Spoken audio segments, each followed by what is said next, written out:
Hey guys, welcome to the channel.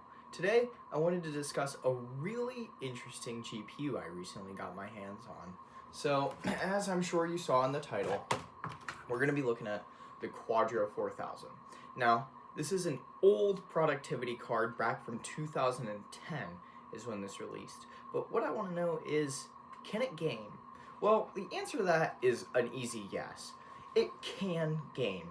So, any card can really load up a game, but what I really want to dig into is how did it perform when it came out and how well did it age. And digging into this, I think most of you know the answer to this already.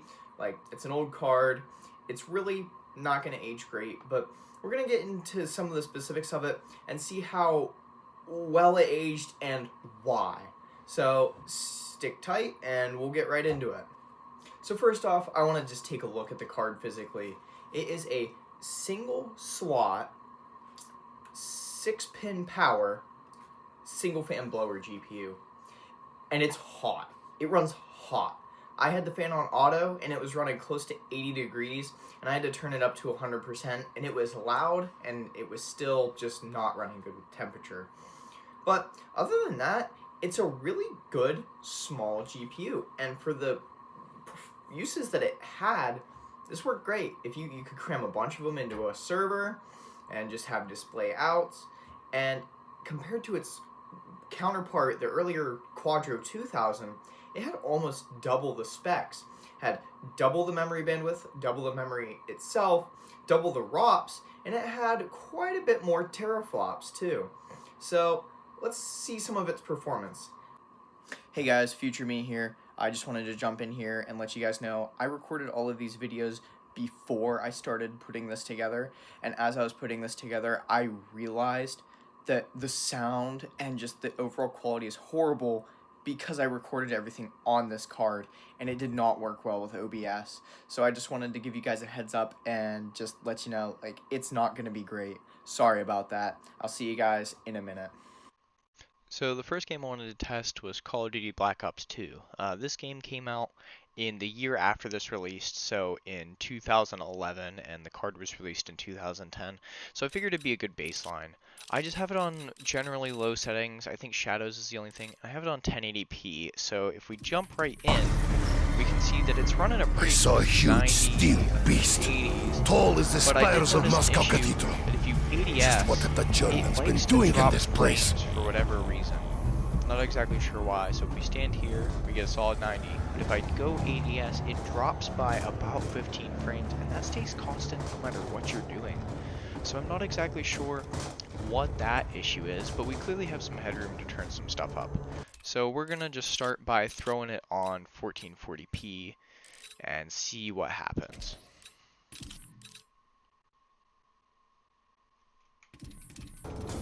And as you can see, we're already pretty close to that 60 FPS line.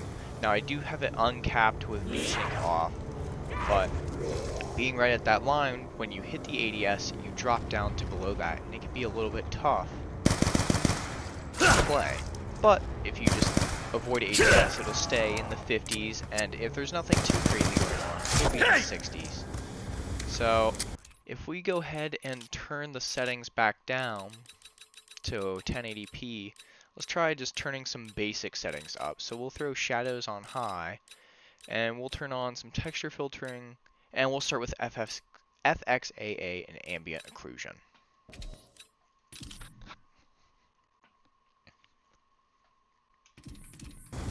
And even with just that little bit of anti-aliasing, we're right about in the same range as the 1440p settings in terms of FPS, actually even a bit lower. So whether that's from shadows or just the anti-aliasing, we can actually figure out. We can just pop that back off. Get practice. See that probably the shadows causing that, but we did get a good chunk of FPS back. Creatures. So overall, if you have a 1080p monitor and don't mind on playing some lower settings, this would be totally playable, especially because it came out right around the time that this was released. And this game came out right after the Quadro 4000, and I have it on 1440p and relatively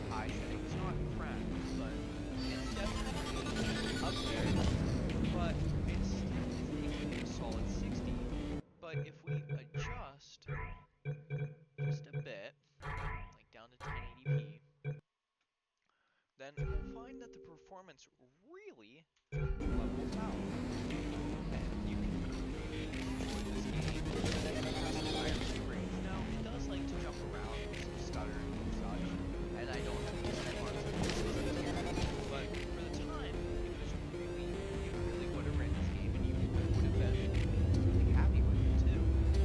So hopping over into Fortnite here, this is Chapter 6 Season 2, and I have this at 720p native, low settings running on DirectX 11, because this card doesn't have any DirectX 12 support.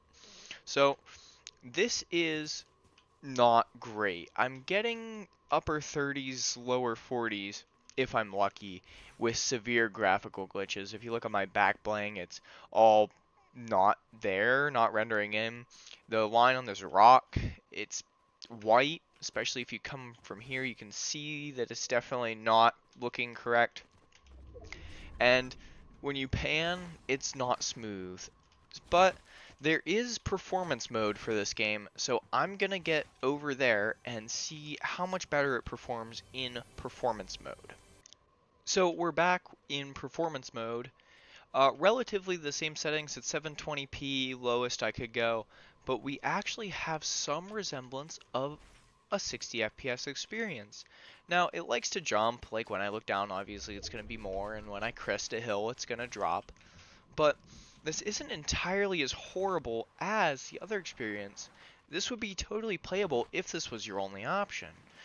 Now, I wouldn't really suggest going for this card if you're only going to play Fortnite, but if you are on a budget, it wouldn't be awful. And as I said, it's totally playable. I would definitely be able to crank out a couple games on this and not have a serious issue with it. Now, I'm not the greatest Fortnite player, but for just casual gamers, I really don't think this would be an issue. So, jumping into control here, this is 1080p on the low preset, and we have 10 frames, 8, 9, doesn't matter, it's bad. Now, this is Ultimate Edition, and it is a more modern game, but with a little bit of tweaking, we can probably get those numbers up. So if we throw the render res at 720 and turn it to actually low settings, then we can actually bump up the FPS to almost 20. Still not good, but with some work and lowering the resolution even more, we might be able to hit 30. Now, Control is one of those games that if you can hit your cinematic 24, what people like to joke about, then you'd probably be good.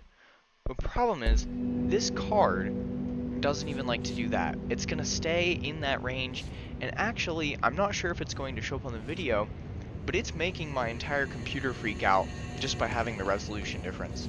So, Control, at least from my end here, wouldn't be playable on this card. Afterwards. So, hopping into Atomic Heart here, this is as low as I can get the settings. I couldn't seem to turn it off Chelame to City 1080p. floats on the Icarus But platform, this really tells you a everything you feat need of to know. modern science It's and the same as technology. Control, This city in the just clouds was built completely in unplayable 1950. FPS. I can't get it above 8 frames. Leading scientists That's from really all just the other not gonna Soviet be republics anything live here, enjoyable or playable including versus the German other modern titles. SSR. So coming back from those benchmarks, you can see this thing does not hold up well. It only has DirectX 11 support, and because of that, most games that have come out within the past 4 years even won't run at all. You can't even get them to boot up. And even DirectX 11 games like Control, and you can run Atomic Heart on DirectX 11, they just don't run smoothly and not a playable frame rate at all. And that's really disappointing. But when you go back older titles such as Portal and stuff like Fallout New Vegas 2, which I didn't show, it runs really well. But the downside is it never made sense for gaming. It games, it can game, but it's a productivity card. And because of that, a graphics card is a graphics card. I know this topic has been discussed many, many times before, but you were going to be paying $1,200 for this back in 2010 when it launched. And you could definitely get a nicer card than that for gaming that wasn't going to cost you $1,200. Now, I picked this up for $10, and they will run right around in there. They are dirt cheap now. And I wouldn't even suggest grabbing one of these because there are other options like the Quadro M5000, which is, it'll be about $100, but it runs like a 980, but with 8 gigs of VRAM. And that would definitely be a better option to pick up other than something over this. Because like I said, really for gaming this never made sense just because of price to performance. So, should you buy this card? No, do not buy this. Unless it's handed to you on a silver platter, or you pick it up for maybe a couple bucks, or just throw it in with something else like I did, there's really no reason to purchase this. You're gonna have a hard time finding a use for it just because it's out of date, weak, and hot and loud. Just every negative thing you could throw at it, it's got. If you're on a tight budget, you could even do better than this. Just scouring Facebook. Even an old AMD card would do better than this. It's just not something you want to waste your money on. It's cool. Nice novelty. The pass-through on the board for the fan is really neat. But other than that, there's no real use for it. But it's always nice to go back and just look at some of the interesting stuff that came out throughout the years and see what it was like then and how it holds up now. Anyway, thanks for checking out my videos. I appreciate it, and I will see you guys next time.